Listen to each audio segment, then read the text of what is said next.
This is 7 National News, and in our top story, the UAE Vice President, Prime Minister and ruler of Dubai, His Highness Sheikh Mohammed bin Rashid Al Maktoum, inspected the progress of the Dubai Water Canal project on Saturday, which is now 61% complete.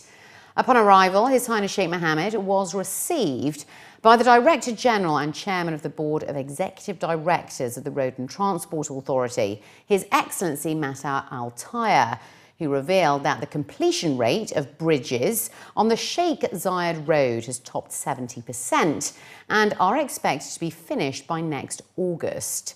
The bridges on Al Wazl and Jumeirah roads are 67% done and are to be opened by the end of July this year, while excavation works for the canal has reached 52% and should be done by the end of September.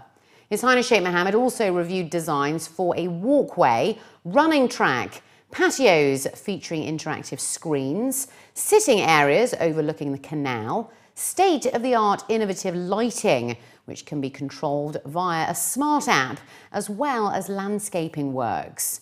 It was also noted that the entire area is monitored by smart surveillance cameras with face recognition technology.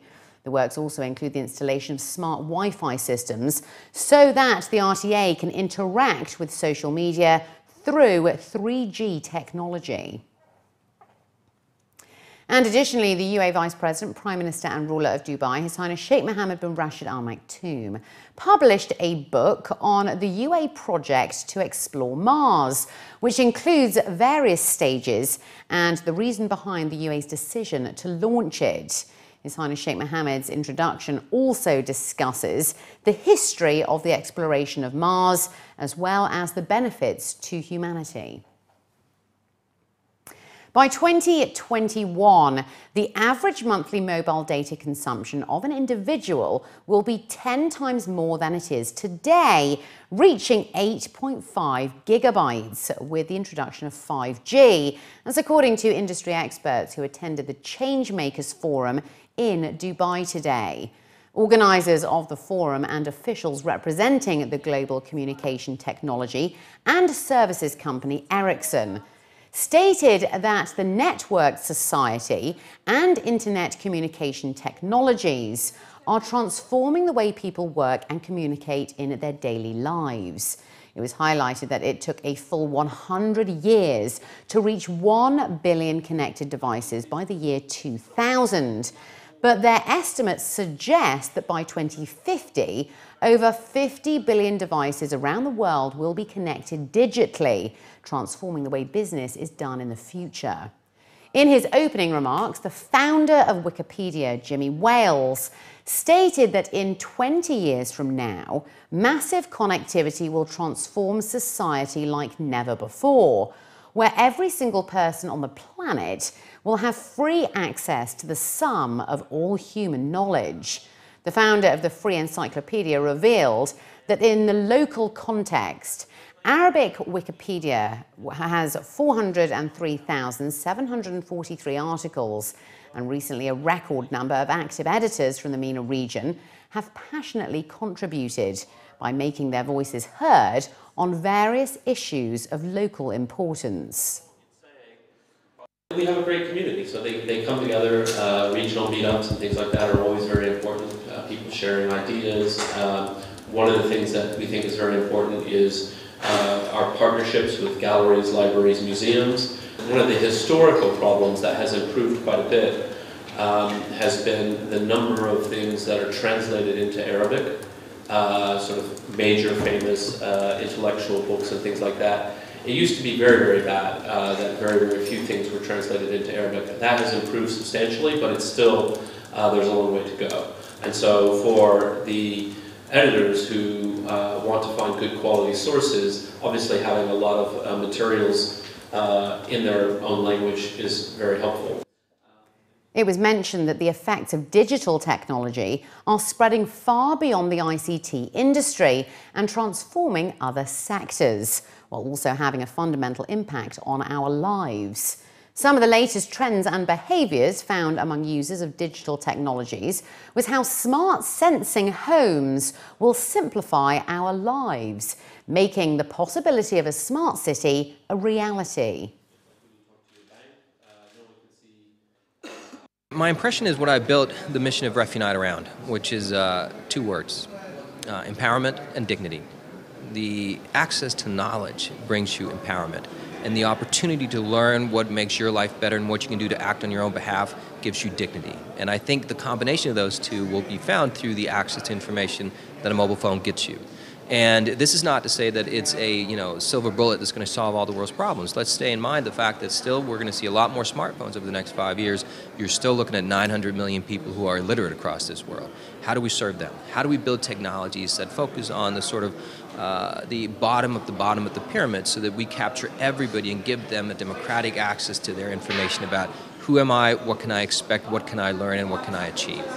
It's making the world smaller. And I think the more small we make the world, the more we get to know each other, the more we get to understand each other and the idiosyncrasies and the differences that make us up as different people, but still see us united as humanity, I think is one of the greatest things that technology is bringing us. Car ownership is history. Why would you want to own a car? An average car is parked 90 to 95% either outside your home or outside your office. It's a complete waste of resources. So we're going to see models, we're already seeing models where people, you rent a car, you lease a car, and you do it all on demand, or you have a subscription service. So similarly, I don't subscribe to I don't own any music, I use Spotify. I don't own any movies, I use Netflix. Similarly, why would I own a car if I can get it on demand? So that's one big thing that's going to happen. The second thing is obviously that the cars will be connected. So they will be able to speak to you and you will be able to interact with them. And they will be able to interact with other parts of the community, be it road authorities, insurance companies, notify you about accidents. All these things will happen automatically as well. The Department of Economic Development is warning the community against selling products online through social media without proper authorization. Mohammed Al-Luta, the Executive Deputy Director for Consumer Protection and Trade Control at the DED, was quoted saying that people caught selling products on social networks could be fined 25,000 dirhams and also have their accounts shut down. He added that strict measures will also be taken against local websites dealing in fake or flawed products in the country. Luta stated that any problems can be reported to the Department of Economic Development, as the department will take measures to guarantee the rights of consumers. He added that they have a special team to monitor social media sites, as well as a secret team of buyers who go undercover. Luta also warned against foreign websites, as the UAE has no authority on those operating abroad, so to make sure that people do their research. Over 15,000 illegal residents were arrested in Sharjah last year as a part of a police crackdown. According to reports, the 15,400 suspects were of various nationalities, including both men and women. Lieutenant Colonel Salim Hiremal, the head of the violators section at Sharjah Police, was quoted saying that those caught had entered the country illegally or had left their sponsors. He added that many were found sheltering in abandoned buildings, building sites, workshops, and empty labour accommodation. Lieutenant Colonel Hiremal said that the campaign will continue according to a security plan set out by Sharjah Police, and for the community to report any violators through their website or call centre. Over 369,000 students started back to both private and public schools over in the capital today after a 3-week break. And with the new year comes a new incentive, which is 2016 as the year of reading, as a part of the UAE President's initiative to create a generation of book lovers and to consolidate the country's position as a global hub for knowledge. The Abu Dhabi Education Council is encouraging all schools across the Emirate to participate in different types of fun-loving reading activities. According to news agency WAM, as a result of a successful year of innovation last year, ADEC is eager to carry on its mission to graduate a competent generation of scientists, researchers and innovators for the future of the Emirate, which can only happen through strengthening a passion for reading, learning and knowledge. It was also announced that the Traffic and Patrols Directorate of Abu Dhabi Police has increased traffic safety patrols and awareness for students and road users for the new school term.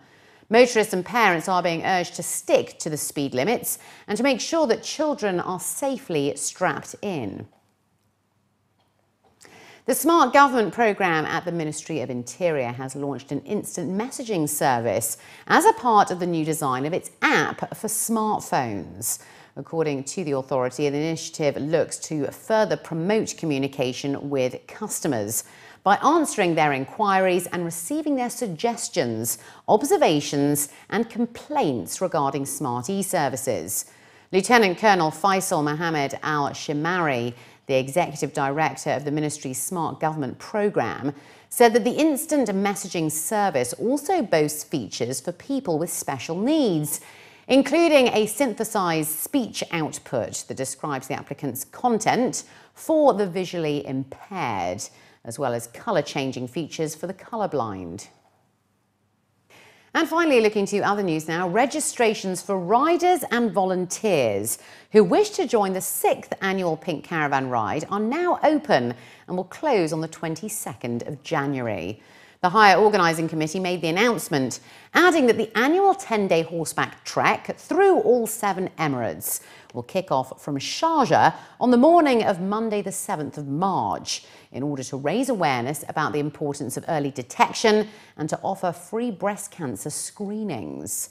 The committee will select around 150 riders who meet certain criteria based on their competency on horseback, who must also be over 16. Potential candidates can register online via the website, which is open to both male and female riders of all nationalities. Amira bin Karam, the founding member of the Friends of Cancer Patients, President of the Board of Trustees and Chairperson of the Higher Steering Committee of the Pink Caravan Ride, revealed that the trek will cover around 30 kilometres every day, and proficiency health tests will be held at the Fusia Equestrian Club in Dubai on Friday, January the 15th and Saturday, January the 23rd.